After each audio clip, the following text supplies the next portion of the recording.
जी शाजिया मरी साहब। बहुत शुक्रिया डेप्यूटी स्पीकर साहब।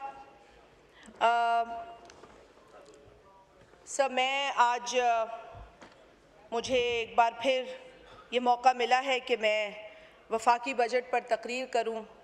2025-26 का वफाकी बजट पेश किया गया है, लेकिन इससे पहले मैं जो सूरत हाल है दुनिया के अंदर और जिस मुश्किल का सामना पाकिस्तान को हुआ और हमने बड़ी बहादुरी के साथ उसमें अपना किरदार अदा किया, उस पर बात करूंगी। Sir, I would like to condemn the Israeli attack on Iran. ये अनप्रोवोक्ड अटैक जो ईरान पर ज़ायनिस्ट रजीम की तरफ से हुआ, उसकी हम सख्त मजम्मत करते हैं। और साथ ही साथ जो इज़राइल की हुकूमत की जानिब से अग्रेशन ईरान के अलावा जो फ़लस्तीनियों पर किया जा रहा है गाज़ा के अंदर, उसकी भी सख्त अल्फाज में मजम्मत करते हैं। The kind of brutalities that we see sir, वो अल्फाज में बयान नहीं की जा सकती। जो बर्बरियत हम इज़राइल की तरफ से देख रहे हैं, मासूम निहत्ते बच्चों, ख़वातीन, बुज़ुर्ग, नौजवानों पर, उसकी जितनी मजम्मत की जाए वो कम है। सर, इसके साथ साथ जो भारत की तरफ से अग्रेशन हमारे ऊपर किया गया, उसकी भी सख्त अल्फाज में मजम्मत करती हूँ। इस ऐवान पे हमने बात भी की है उसके ऊपर। हम यहाँ पर ईरान के हवाले से भी रेजोल्यूशन लाए थे, भारत के हवाले से भी रेजोल्यूशन लाए थे, और हमने ये साबित किया था कि अगर कभी ऐसा कोई चैलेंज आएगा तो बावजूद तमाम डिफरेंसेस के हम एक कौम बनने की सलाहियत रखते हैं। तो ये एक बहुत ज़रूरी मैसेज इस पार्लियामेंट से गया है और जाना भी चाहिए। हम शुक्रगुजार हैं कि ईरान की पार्लियामेंट ने पाकिस्तान के हवाले से जो तशक्कुर के अल्फाज इस्तेमाल किए हैं, यकीनन वो भी काबिल तहसीन है।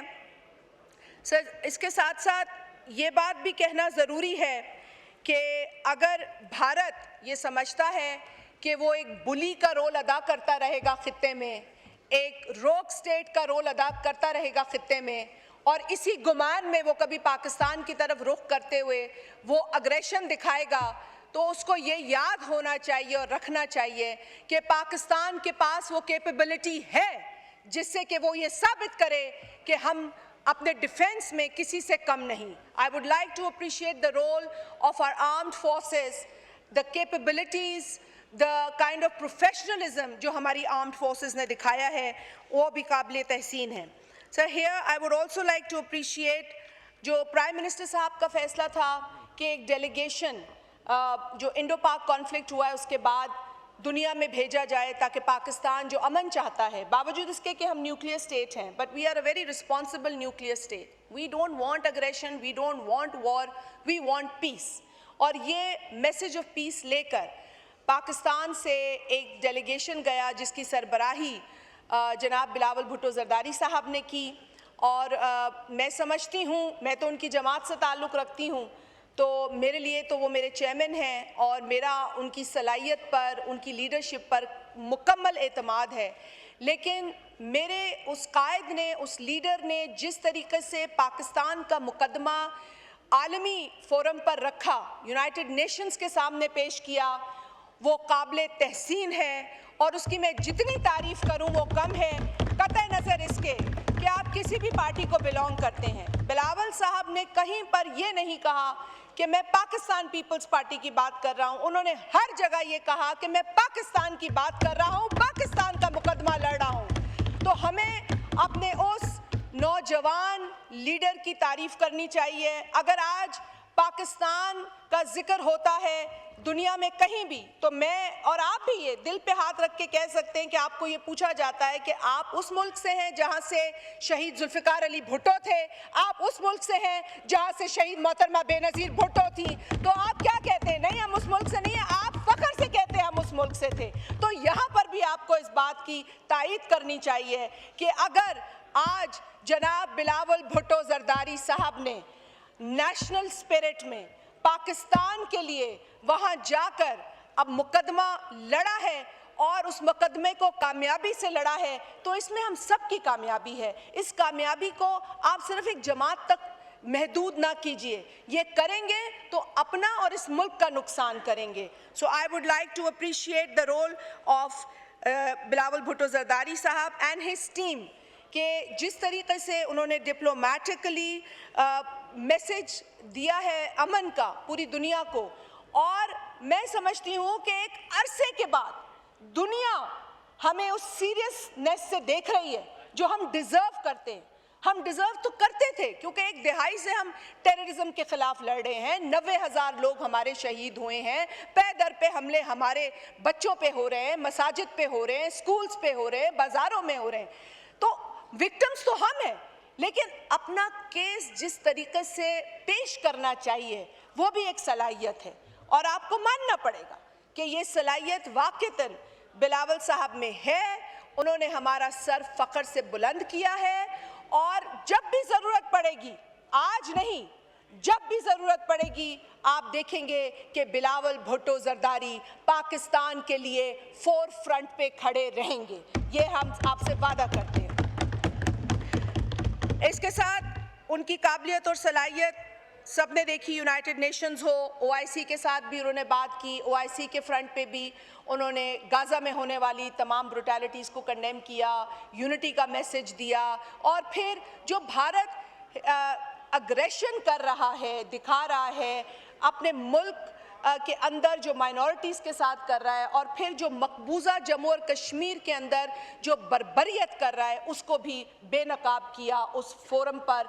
और मैं समझती हूँ कि एक जानिब हमने देखा कि भारत का एक डेलीगेशन था जो यूँ तो 26 लोगों की जो हलाकत थी उसको जवाज़ बनाकर पहले पाकिस्तान पे हमला करता है और फिर दुनिया में मैसेज देने जाता है, लेकिन हमने उनके डेलीगेशन को मौसीकी में भी मसरूफ़ देखा, हमने उनको गाना बजाते गाते भी देखा। तो मैं नहीं समझती कि वो कोई प्रोफेशनल एटीट्यूड था। उनकी अपनी आवाम उनकी डेलीगेशन से पूछती नज़र आई कि आप ये जो हमारे टैक्स पेयर के पैसे हैं, ये आप क्या वहाँ गाने गाने और खाने खाने के लिए गए हैं? क्या आप वहाँ अपने डायस्पोरा से मिलने गए हैं, या आप आलमी दुनिया को बताने गए हैं कि क्या हो रहा है? तो जिसका केस मजबूत होता है वो किसी जगह भी बात कर सकता है, और जिसका केस झूठ पर मबनी होता है, प्रोपेगेंडा पर मबनी होता है, तो फिर वो गाने ही गाते हैं और खाने ही खाते हैं। और ये भारत की डेलीगेशन ने किया, ये हम सब ने देखा। सर, मैं एक बात और जो बिलावल साहब ने बड़ी मैं समझती हूँ कि पुरजोश तरीके से रखी है दुनिया के सामने, वो है इंडस वाटर ट्रीटी का मामला। इंडस वाटर ट्रीटी को एक हथियार के तौर पर भारत यूज़ कर रहा है। उसकी सस्पेंशन, जो कि वो उसकी हैसियत नहीं है कि वो सस्पेंड करे, वो वायलेट करने की हैसियत नहीं रखता, लेकिन ये ऐलान करने का मतलब है कि आप उसको एक हथियार के तौर पर यूज़ कर रहे हैं, और आप जो हमारे पाकिस्तान की 24 करोड़ तकरीबन 240 मिलियन आबादी है, आप उसको धमकी दे रहे हैं। ये बर्बरियत, ये जो गैर इंसानी सोच, जो इंसान को इंसान न समझे, मोदी सरकार की सोच इससे मज़ीद एक्सपोज हुई, और बिलावल साहब ने उसे दुनिया के सामने एक्सपोज किया, और इसको भी हम समझते हैं कि करना बहुत ज़रूरी था।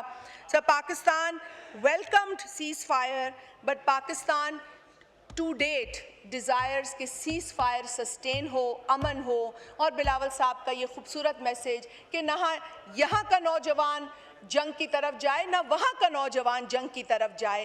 हो गई जितनी जंगें होनी थी, कॉन्फ्लिक्ट्स होने थे, अब दुनिया को अपनी अपनी पॉपुलेशन, अपनी अपनी जनरेशन्स को संभालना है। So let's not leave the legacy of war to our future generations, and I think this is a message of peace, this is a message of prosperity।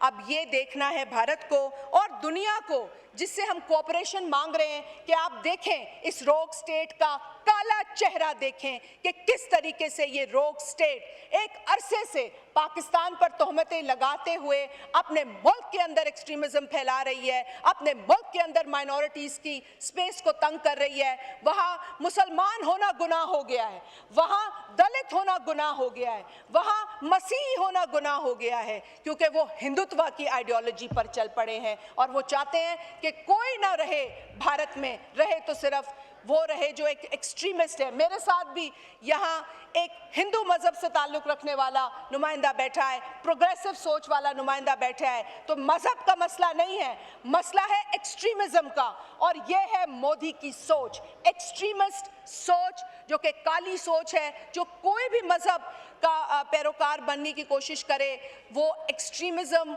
फैलाएगा तो हम उसे एक्सट्रीमिस्ट कहेंगे, और एक्सट्रीमिज्म किसी मुआशरे के लिए अच्छा नहीं है। मैं समझती हूँ कि भारत के लोग आवाज़ उठा रहे हैं, उनके जो प्रोपेगेंडा फैलाने वाले मेन स्ट्रीम मीडिया है उसकी भी खासी मैं समझती हूँ कि वहाँ भी उसके ऊपर उंगलियाँ उठाई जा रही हैं। वो खुद कह रहे हैं हमारा मीडिया गार्बेज है। मैं तो हैरान होती हूँ और मैं अफसोस करती हूँ भारत की आवाम जिसको ये मीडिया अपना देखना पड़ता है, जो वो उनका येलो जर्नलिज्म है, जो उनका प्रोपेगेंडा मीडिया है, वो उनको दिन रात देखना पड़ता है। तो उनके साथ भी यकीनन हमें अफसोस करने की ज़रूरत है।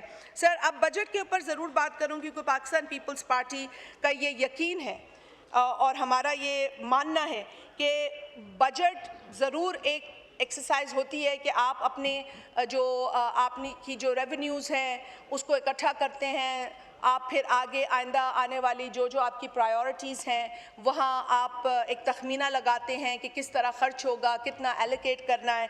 लेकिन हमेशा से पाकिस्तान पीपल्स पार्टी बिलखुसूस बिलावल भुट्टो ज़रदारी साहब, और जब आसिफ अली ज़रदारी साहब भी सदर पहले भी थे और अब भी उनके हम जो भी बयानात सुनते हैं तो आवाम की रिलीफ की बात हम करते हैं। We talk about relief to people, to the masses, क्योंकि जो एसेट होता है ना मुल्क का वो होती है कौम, होती है अवाम। इसलिए हम कहते हैं कि ह्यूमन डेवलपमेंट की तरफ जाएं, इन्वेस्ट करें लोगों के ऊपर। और यही बात मेरी बहन अभी थोड़ी देर पहले भी कह रही थी, we must invest in people and we must ensure कि लोगों का एतमाद सिस्टम में रहे और वो मजबूत हो। और यही बात चेयरमैन साहब कहते हैं कि we must strengthen the people both economically and politically. उनको ये टाइम एंड अगेन उन्होंने ये कहा है, इस गवर्नमेंट को भी कहा है, इससे पहले भी जो गवर्नमेंट थी जो आज ऑपोजिशन में है उसको भी कहते थे। वहाँ खड़े थे जरदारी साहब और उन्होंने कहा कि अगर आप एग्रीकल्चर के ऊपर कोई भी मुझसे मदद चाहते हैं तो मैं देने को तैयार हूँ, क्योंकि उनके दौरे हुकूमत में सिंध के अंदर वीट सरप्लस था and for the first time we were able to export wheat. मतलब हम इतना अच्छा एग्रीकल्चर का अपना जो ग्राफ है वो कर सकते हैं, पोटेंशियल है हमारे अंदर, सिर्फ विलिंगनेस, सिर्फ नीयत की ज़रूरत है।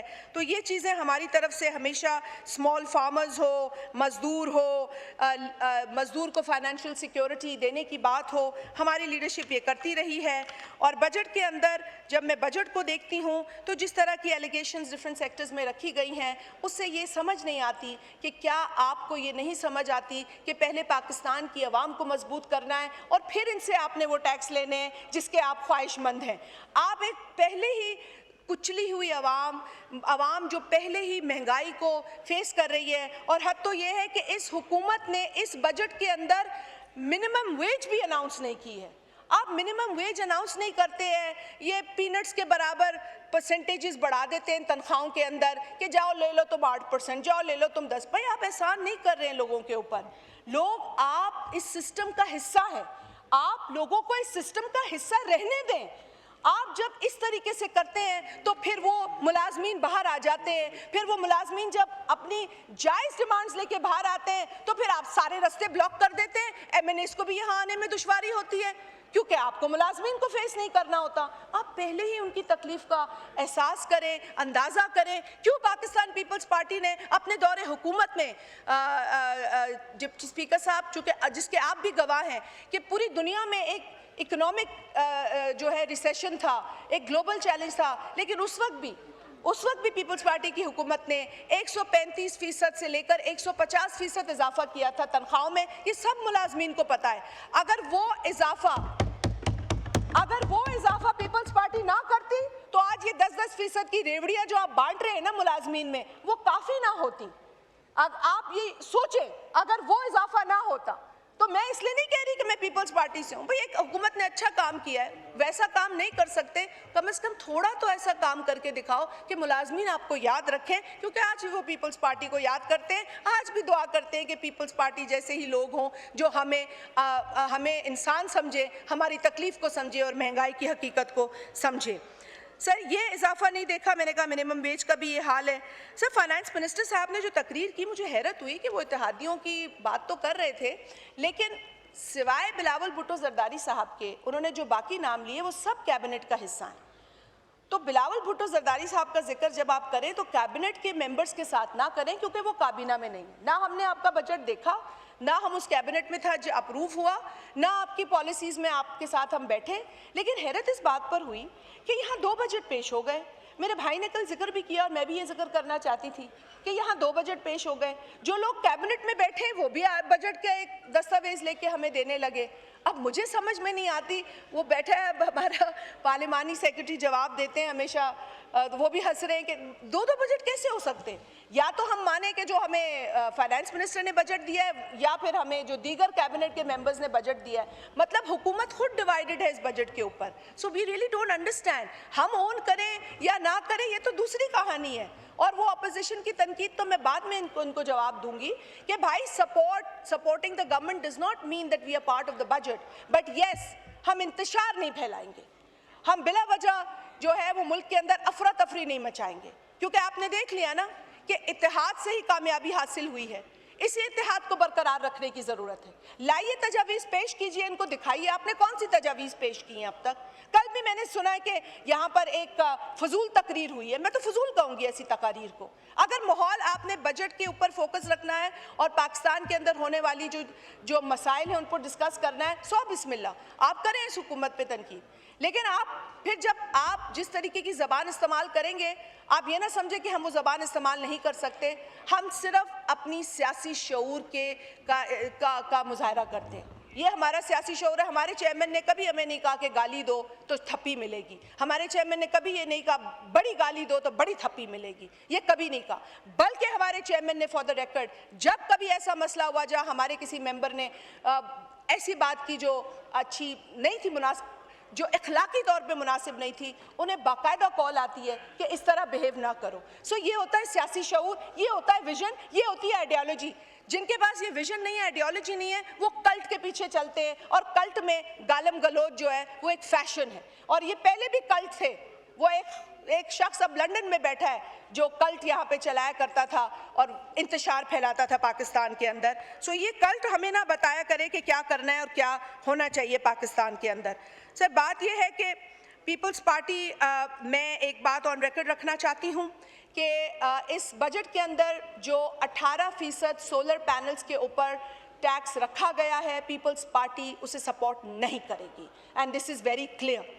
और इसकी वजह यह भी है कि ये इस हुकूमत की ये डबल पॉलिसी है। पहले प्राइम मिनिस्टर साहब कहते हैं कि जी solar is the name of the game, या correct me if I am wrong, कोई भी नून से खड़ा होकर कह दे कि कभी भी प्राइम मिनिस्टर साहब ने सोलर को डिस्करेज किया हो। जब वो स्टेटमेंट के अंदर सोलर को इनकरेज करते हैं तो क्या वजह है कि फाइनेंस मिनिस्टर 18% टैक्स लगा देते हैं सोलर के ऊपर? क्या वजह है? आपको अंदाजा होना चाहिए कि इस मुल्क के अंदर यूटिलिटी बिल्स कितने ज्यादा हैं। क्या आप लोगों को अंदाजा नहीं? आप लोगों को पिंच फील होती है बतौर members of the national assembly? नहीं होती तो आप बता दें, आप कहें नहीं तो bills are nothing. But if the bills are something for you, then imagine what the bills are for these people standing here. वो यूटिलिटी बिल्स, महंगी बिजली, फिर डीजल पे आपने कार्बन लेवी लगा दिया 2.5% रुपीस का। चलें आप डिस्करेज कर रहे हैं, वहाँ पर आप कंजर्वेशन को प्रमोट कर रहे हैं, ग्रीन एनर्जी को इनकरेज उस इकदाम से कर रहे हैं, लेकिन इस इकदाम से आप ग्रीन एनर्जी को इनकरेज नहीं कर रहे, आप कॉन्ट्रडिक्ट कर रहे हैं अपनी नेशनल जो क्लाइमेट चेंज पॉलिसी है उसको, और जो इंटरनेशनल एग्रीमेंट्स आपने कन्वेंशंस ये वो साइन करके आते हैं दुनिया से बाहर, उसको आप वायलेट करें और डिसरिगार्ड करें। सो इट्स वेरी क्लियर, ये कोई रॉकेट साइंस नहीं है, and we will not support this. हमें क्लाइमेट चेंज की हकीकत का पता है। Pakistan is one of the most vulnerable countries when it comes to climate change. हमारी कंट्रीब्यूशन हर तरह से ज़्यादा होती है, लेकिन हमें जो हार्म बर्दाश्त करना पड़ता है उन लोगों का, उन कंट्रीब्यूटर्स का जो माहौल ख़राब कर रहे हैं वो सबसे बड़ा होता है। हार्डली 1% हम कंट्रीब्यूट कर रहे हैं towards the degradation of what's happening in the world, but look at how we are being treated. तो ये क्लाइमेट चेंज हकीकत है। 2022 का फ्लड आपके सामने, हमने तो 2020 का भी देखा, 2011 का भी देखा, 2010 का भी देखा, पर अब तो हम सबको होश आना चाहिए और अब भी अगर 18% सोलर पैनल पर टैक्स होगा तो I really don't think what I should tell this government, ये हरगिज काबिल कबूल नहीं है। सो आई वुड ऑल्सो, ये रिन्यूएबल्स की बात है, we should go towards that. Sir इसके बाद इंसेंटिवाइज तो किया नहीं आप लोगों ने सोलर को, लेकिन आपने देखिए, मैं आपको सिर्फ सिंध हुकूमत का एक अभी भी 25 अरब रुपए की रकम रखी है सिंध हुकूमत ने सोलर के अंदर, ताकि गरीब लोगों को जो 300 यूनिट बिजली खर्च करते हैं उनको सोलर मुफ्त दिया जाए। और ये चेयरमैन बिलावल भुट्टो जरदारी साहब का विजन है, उनकी सोच है, उसके तहत सिंध हुकूमत ने ये रकम रखी। लेकिन यकायक जब 18% का इजाफा होता है तो यकीनन इस बजट पर भी वो बोझ पड़ेगा। सो इसको वापस लेने की ज़रूरत है। Sir I just like to touch upon a few other points in the budget. Sir इसके अलावा यहाँ पर बात हो रही थी, बड़ी बड़ी बातें वहाँ अपोजिशन से हो रही थी। मुझे याद है कि जब ये अपोजिशन गवर्नमेंट में थी तो उस वक्त गवर्नमेंट का जो ट्रेड डेफिसिट था वो 2020 में 23 बिलियन था और इन्हीं की हुकूमत में 2021 में वो 30.7 बिलियन था। This is when the people sitting in opposition were in the government. So ये इनकी हुकूमत तो हमने देख ली है, सबने देख ली है। अगर ये नाअहली हम नहीं देखते, मुझे कोई दुश्मनी नहीं है, यहाँ बैठे मेरे सब कॉलीग्स हैं, काबिल एहतराम है मेरे लिए, मैं बदतमीज़ी की तरफ नहीं जाऊँगी क्योंकि मेरे पास बात करने के लिए मवाद है। लेकिन आप लोगों की हमने हुकूमत देख ली, कान पकड़ते हैं। पाकिस्तान उस वक्त the 4th most expensive country in the world था when PTI was in government। कर्जे आप लोगों ने तारीख में सबसे ज़्यादा लिए, तारीख में सबसे ज़्यादा लिए, इसमें कोई शक नहीं है।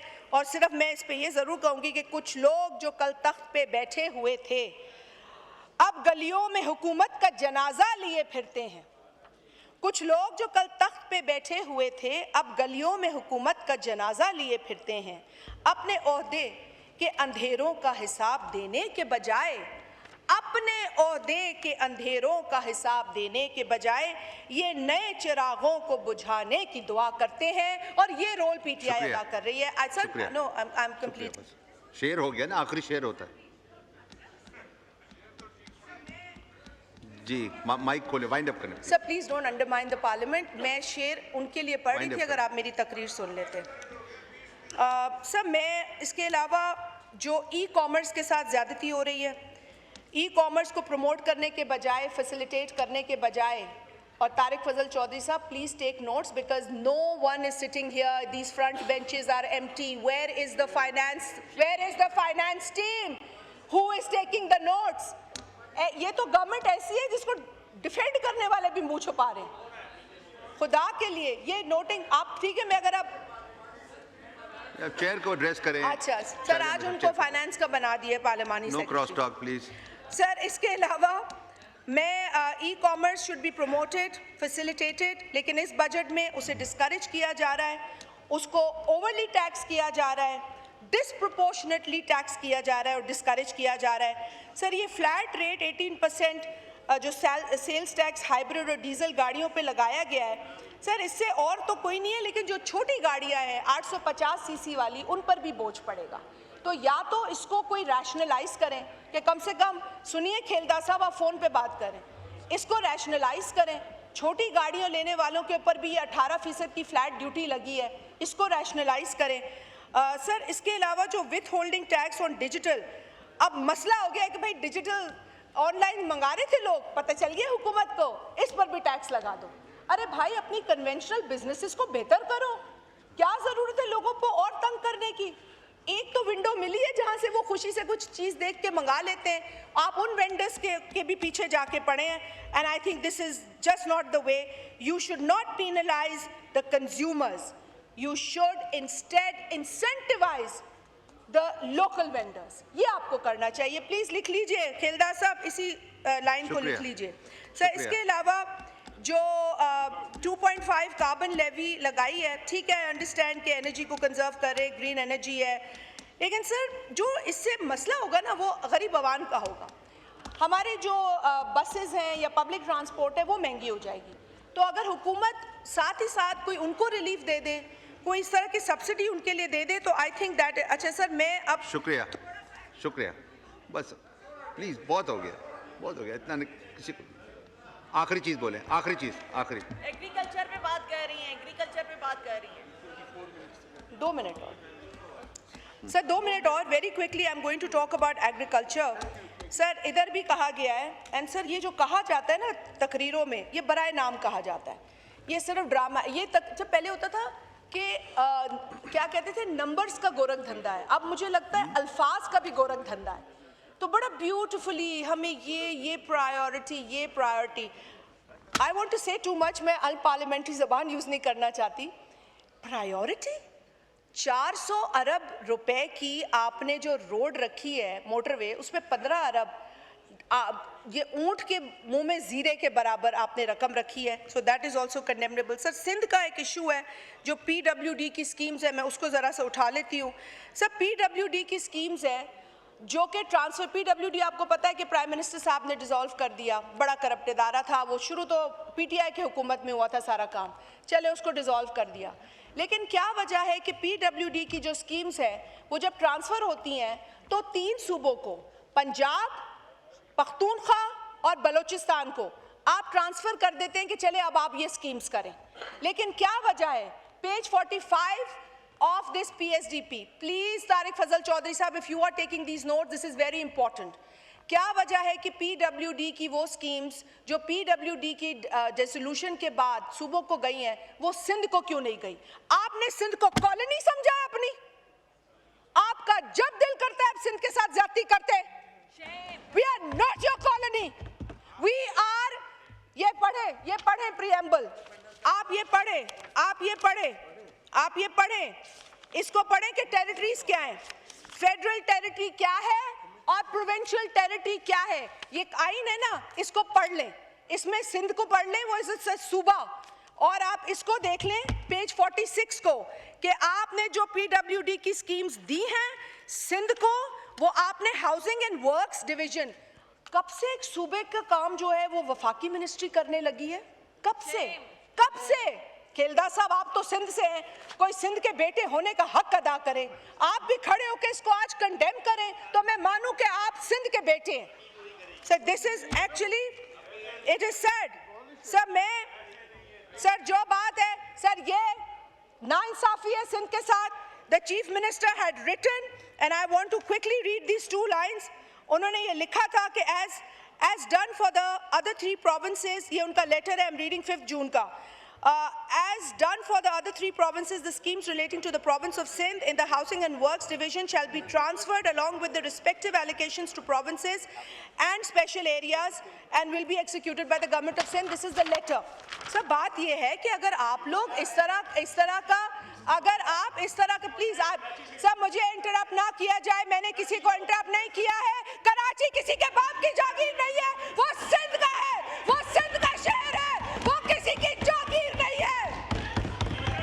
हमें कराची, तशरीफ रखें, नो क्रॉस टॉक, अब चेयर को एड्रेस करें। शाजिया मरी साहबा, ये हो गया ना सर, हमें कराची सिंध से अलग नहीं करना, आप अपनी तकरीर में जवाब दीजिए। देंगे।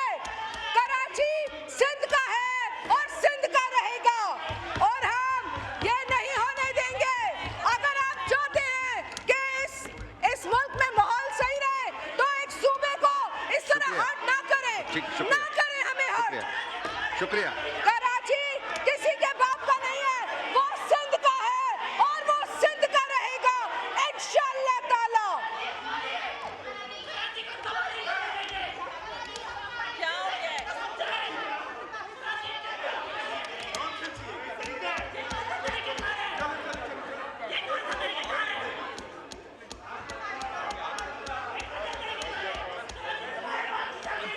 शाजिया मरी साहबा वाइंड अप करें।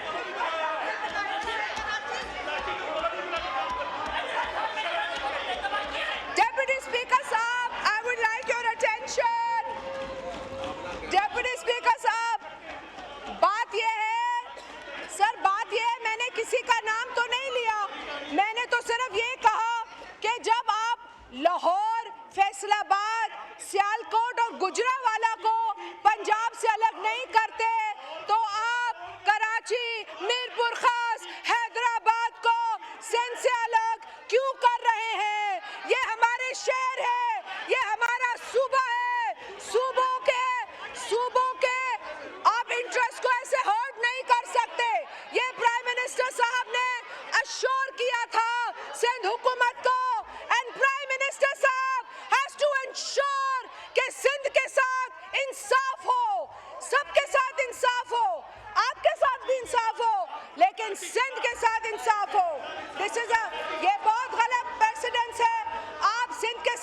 नहीं कर सकते.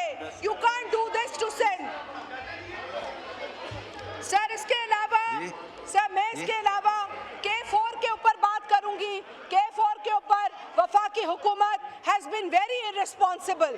वफाकी हुकूमत ने K4 के ऊपर खातिर खा एलिगेशन Please take your अभी तक seats. रिलीज नहीं तशरीफ की है. रखें. सिंध हुकूमत ने जो ग्रिड स्टेशंस और दीगर जो उनके जिम्मे काम है उसकी एलोकेशंस रखी है. जो ही फेडरल गवर्नमेंट ये अमाउंट रिलीज करेगी काम शुरू होगा और इंशाअल्लाह ताला ये मंसूबा जरूर बन जाएगा. सर इसके साथ यूनिवर्सिटीज का इशू है सिंध की. सर यूनिवर्सिटीज के लिए पहले कहा गया कि 4.8 बिलियन दे रहे हैं, लेकिन फिर कहा गया कि 2.8 बिलियन. एक मीटिंग में 4.8 बिलियन के ऊपर जो है वो अप्रूवल आता है, दूसरी मीटिंग में 2.8 बिलियन. सो वी वांट कि 4 बिलियन तक ये रकम हो और सिंध की यूनिवर्सिटीज़ को जो अमाउंट है वो रिस्टोर हो. सर मैं पंजाब पे बात करूंगी. पंजाब के अंदर भी जो जिस तरीके से पॉलिटिकल स्पेस मिलनी चाहिए वो नहीं दी जा रही है और ख़ास तौर पे वसेब के अंदर जो ज़्यादती हो रही है सर, वहाँ की यूनिवर्सिटीज़ को भी सही एलोकेशंस नहीं है, वहाँ के रोड्स को भी सही एलोकेशन नहीं है. तो क्या वसेब पंजाब का हिस्सा नहीं है? क्या वसेब के लोग पढ़ाई और लिखाई से उनका कोई ताल्लुक नहीं है? तशरीफ वसेब रखें. के लोगों का भी मेंबरान हक से है कि वो गुजारिश है, आप पढ़े, तशरीफ वो रखें. तालीम हासिल जी, वाइंड अप करें शाहजहां मरी लेकिन साहबा. पंजाब की हुकूमत थैंक यू. वसेब के साथ शुक्रिया शुक्रिया शुक्रिया शुक्रिया. तशरीफ रखें. ऑनरेबल मेंबरान से गुजारिश है तशरीफ रखें. वो आप चीफ विप से हैं, वो डिसाइड करते हैं भैया. जी जी वाइंड अप करें ना please. You have 30 second Shahjahan Marri साहबा प्लीज. ही पढ़ा ही सही है. सर मैं वसेब पे बात कर रही हूँ तो वो भी अच्छी नहीं लग रही. शाहजहां अब मरी वसेब साहबा तो वाइंड अप हमारा करें. है यू ना, हैव 30 सबका है. सेकंड्स. वसेब के साथ ज्यादती है सर. फिक्र दा सिज माहौल. मैं चले सर मैं ख़त्म करती हूँ. मैं सच्ची बातें कर रही थी. मैं अच्छी बातें सच्ची बातें. सर मैं तो बिजली की लोड शेडिंग पे बात करना चाह रही थी जो कि बहुत बड़ा मसला है. सर बिजली की लोड शेडिंग ईद पर भी हुई है और ये इतनी बड़ी ज्यादती हुई है. सिंध के अंदर तो हुई है, मुझे नहीं पता बाकी जगह हुई है कि नहीं. गवर्नमेंट ने ऐलान किया कि लोड शेडिंग नहीं होगी, लेकिन ईद के दिन भी लोड शेडिंग हुई है. ईद के 3 दिन छुट्टी थी और तीनों दिन लोड शेडिंग हुई है. सर क्या हमारे हल्के के लोग इंसान नहीं है? क्या सांगड़ के लोग इंसान नहीं है? क्या खिपरों के लोग? शुक्रिया शुक्रिया शुक्रिया. बस चले जी. मलिक अबरार साहब.